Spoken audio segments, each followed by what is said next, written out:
Oh, So, in the absence of Alex Helbrun, who has gone home for an early night, we have his spanner man this weekend. His boss. His boss. Yeah. I will be from Peru for the time being.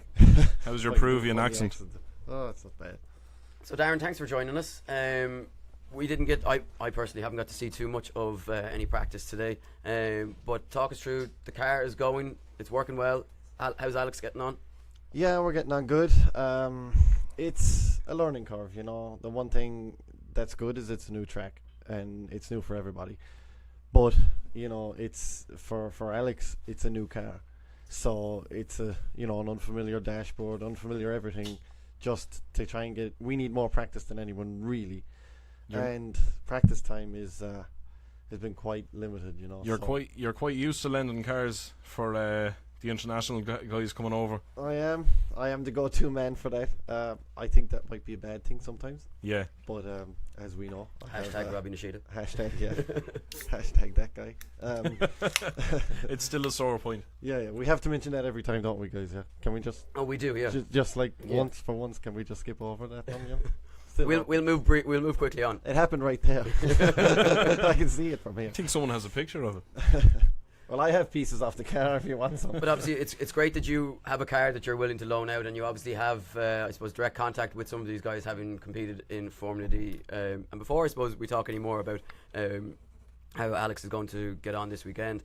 You were recently back in your Falcon Tire I was. S14 over stateside. Talk us through how that felt getting back behind the wheel of that and the experience that you had. It felt great, actually. It was a little bit more emotional than I was thinking it would be. And How long has it been I'm since man you- enough to admit that Yeah. on this live stream.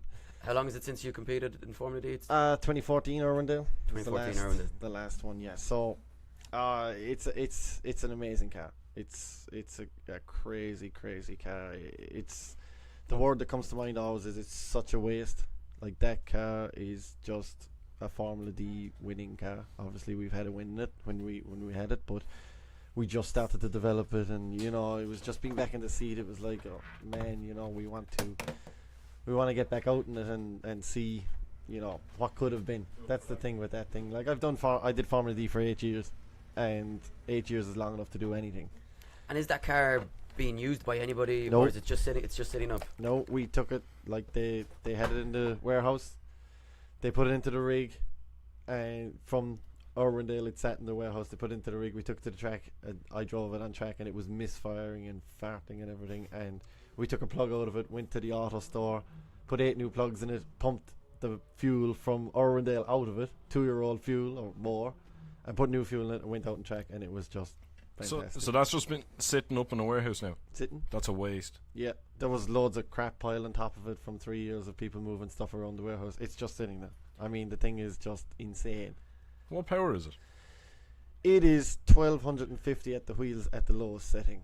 So it's the most powerful. Am I right in saying it's the most powerful FD spec car? It would still be definitely, those people, you know, can quote many figures, but the lowest setting is like 10 psi for anyone who's technical out there. Not It's- me, anyway. Not you, you haven't a clue about No. many things. You just see something and make comments on it. That's exactly it. Yeah. But yeah, 10 psi is the lowest setting, and I think we did a run on the dyno at 23, which is probably, if it's 1250 at the wheels at 10, it's probably over 2,000 horsepower. And I listened to some of your conversation and interview that you had with the guys from Maximum Driftcast, That was and fun, yeah. and you alluded to the fact that part of you in the back of your mind had a little bit of a hope that when you went over there that there might be talks of maybe, you know, going back to Formula D at some stage, maybe for next season. Is that something that you could see happening in the future? Obviously, I'd imagine it's something that you'd like to try again. It was, you know, it was fresh in the mind. As I said, driving that car, it's like, this thing has to be in Formula D, you know.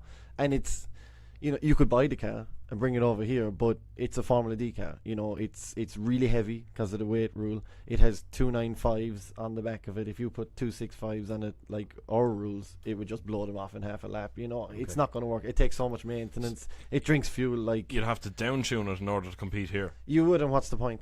And Yeah. and then you'd have to take weight out of it, and you know, you would just be building it from scratch again. And Talk about building stuff from scratch. The Quattro, tell us about that. Yeah, the Quattro is supposed to go to Australia for the World Time Attack event. Now to do a drift demo at it. It's not a time attack car. And we're actually going solid at it Monday for 4 weeks to have it ready for the 31st of July. So no excuses. This car will be ready in 4 weeks' time. Yeah, and you can come comment on it if you want. So And I will. because you're not going to help. Eddie's in the corner. Darren now has a spanner in his hand. Yeah, he probably called me a spanner rather than say I have. How far away is that car from realistically being ready? You say going hard at it for 4 weeks. This is a car that the world is waiting to see. We've seen a few little snippets from Speed Hunters. Paddy McGrath's been down there. He's done a few shoots and some interviews with you.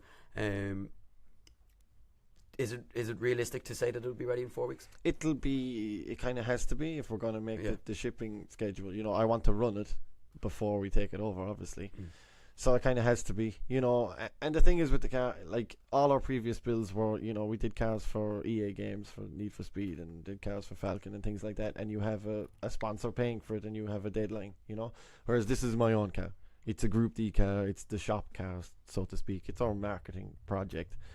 And when it's for yourself and it's all your own money, you know, you're kind of sitting there and you've got staff and a customer wants something done, and okay, we'll do that. So and it just ends up in the corner, and you're like, God damn, I gotta get back to that thing, you know, but we gotta do this week, and it takes so much fucking time. Can I? Of course. Oh, yeah, well, you have now, like, it's grand.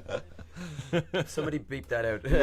No, you know, it's past 7 o'clock, so that's the kids should be in bed. Say what you like. That's it, the watershed is packed. Just avoid the C word, I'd imagine. Anyway, so. going back to it, I am setting us like 4 weeks. We're taking no work for 4 weeks, closing door. We're going at the Quattro, and we got to get it done because it's a fantastic, you know, marketing vehicle, obviously, and it has the potential to make money for us because people want it at events, obviously, and that goes with the World Time Attack thing. So it's making us no money sitting there looking pretty. Like. So I think I speak for everybody when I say, you know, really, really looking forward to seeing that car finished because it is such an iconic, I suppose, car in motorsport history, and to see it being, you know, reproduced to a drifting standard to is our kind culture, of is very exciting. So people have said, like, from people being excited about it, people saying, "Oh, you can't do that, and it's a shame to do that," and all that. Let's get it straight. It's not a real Quattro. Like I didn't. Yeah, but that gives you the more incentive to do it because it angers people. And it's well, it's my dream car. I really don't give a fuck about anyone. You know, it's my dream car. I always wanted it. I had I've been lucky enough to have a lot of cool cars, and you know, we did the stuff with EA, and we built a crazy Corolla, and we had that project for 2 or 3 years, and you know, I was like, I wanted to get back into it, and I was like, I could build a 14 now really easy, but it would just be a 14. You know, it's just going to be a car sitting there. It's going to be same as every other fella's car. It's not going to open any new doors to anything else. It won't stand out. Exactly. Or we can go crazy and try and build something that no one has done, which is tough. It's a really tough thing to do because someone has done something, you know, all over, but this is totally unique. So, you know, we could talk about the Quattro all day, and maybe when it is finished... Let's not. When it's finished. But maybe when it's finished, you could come back and chat to us, and you know, after you've been to Australia with it, and just discuss with us a little bit more detail on the show. But I suppose let's move on to tomorrow, main event, Global Warfare 4.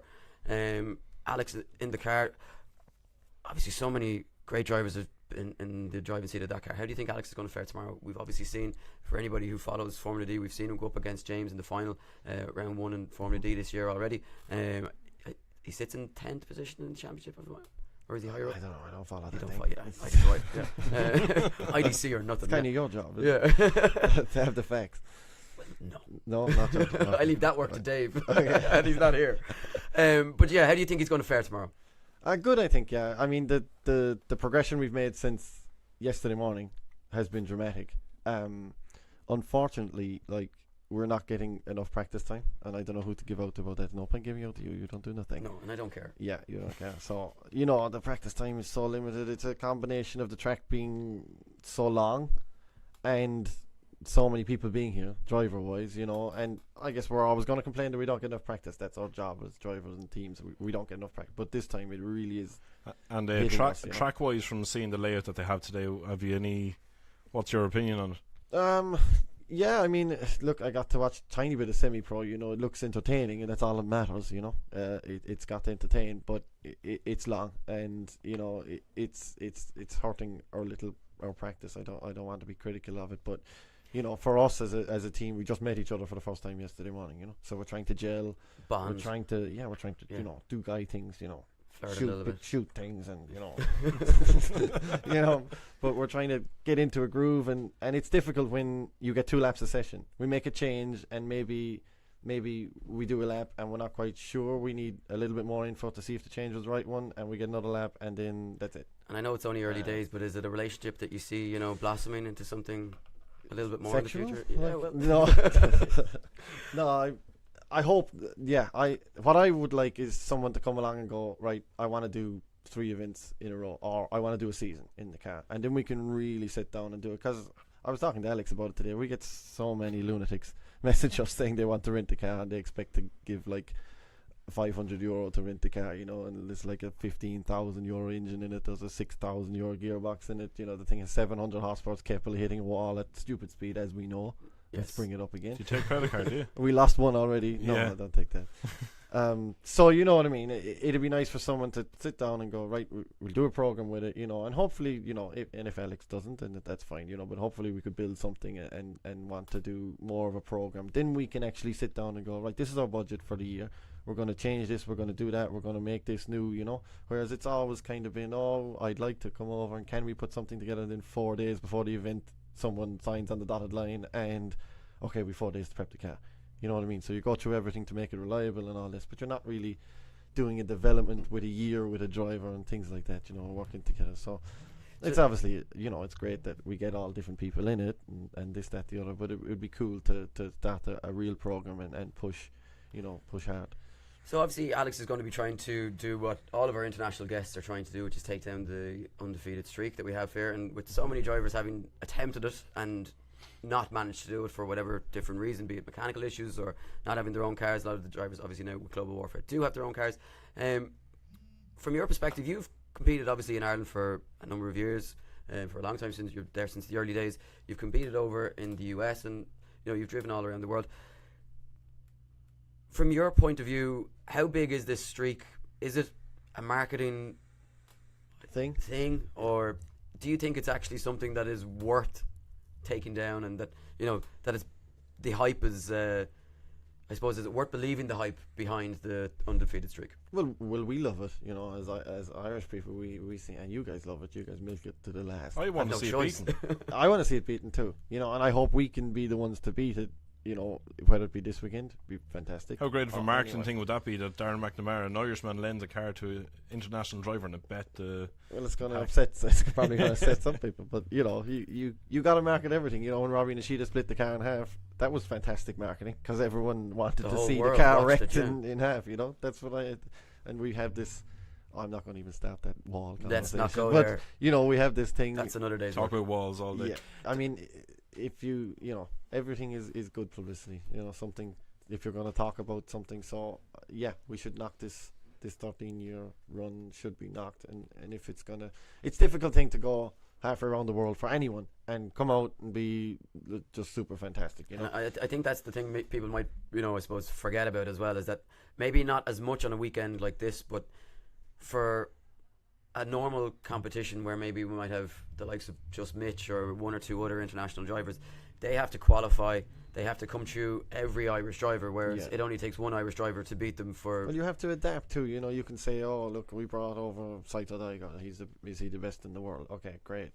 But you know, he's in a country, he doesn't speak the language, it's different judging, it's different rules. You have to explain the start line, you have to explain the cones, you have to explain what happened. You know, there's a million things to take in 2 days. And Saturday is a waste of time for the pros, you know. Today, do you know what I mean? We got one lap today. So is it 2 days? Is it 1 day? Yeah. You know, it's a lot to take in, and that's why I said if you could build a program, the streak will go.